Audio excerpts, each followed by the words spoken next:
High school sweethearts. My wife and I have been together since high school. After 19 years, she says she wants to know what it feels like to be with someone else. Damn.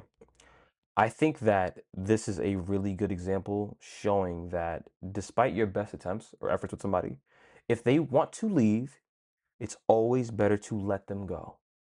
Always. Always. Now, 19 years, almost 2 decades after high school is a very, very long time. And I think that people are going to always feel FOMO or feeling of missing out when they make a choice because you will always wonder what that other choice could have been. So she could be going through a situation where she's dealing with normal, natural human temptation. You can find people objectively attractive while having a partner. I think that's totally fine. What's not fine is when you act on those feelings. You can have a partner and think that someone's objectively handsome and or pretty. That's fine.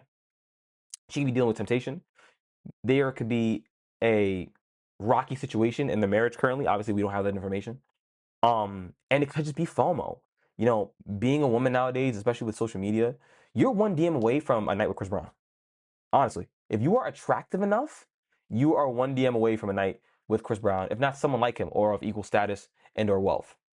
And depending on what type of entertainment you utilize, what your social media algorithms look like, you can be constantly bombarded with examples of how amazing nightlife is and the single life and all these guys and you're with guys with money and athletes and celebrities and you're going home to be married.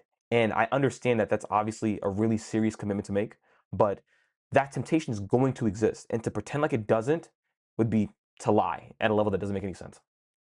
Now, I'm not saying this is something that's very easy to do, but if she wants to go, and depending on the circumstances, if your finances are split, if she doesn't want half of your stuff, if you're not going to suffer a huge financial loss from this, I say let her go.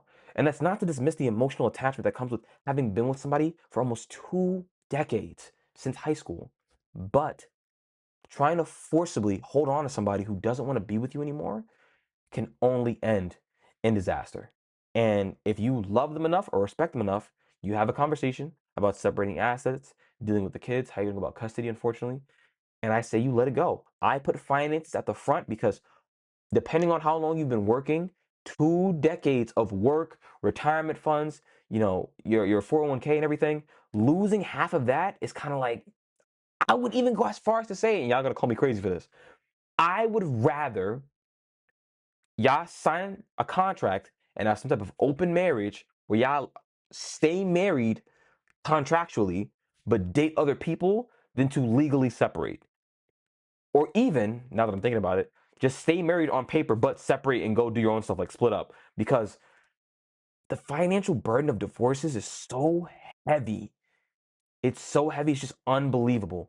But you can't force anyone, woman or man, but in this example, a woman, to stay with you if she's just not happy anymore. Now, the reasons why she's unhappy, who knows? He could be not doing what he's supposed to do because y'all love saying that. It could be just rough spots that you have in any long term relationship. It could be that all of those things plus FOMO. She's seeing all her single friends that are out having all this fun, all these parties. Though I would argue, people who spent their time not married, who have been running the streets for all this time, wish they would have got married young or eventually. So no matter what you pick, you will always wonder what the other choice could have been. But I do think this is pretty sad. How do y'all feel about this? Let me know down in the comments below. Damn.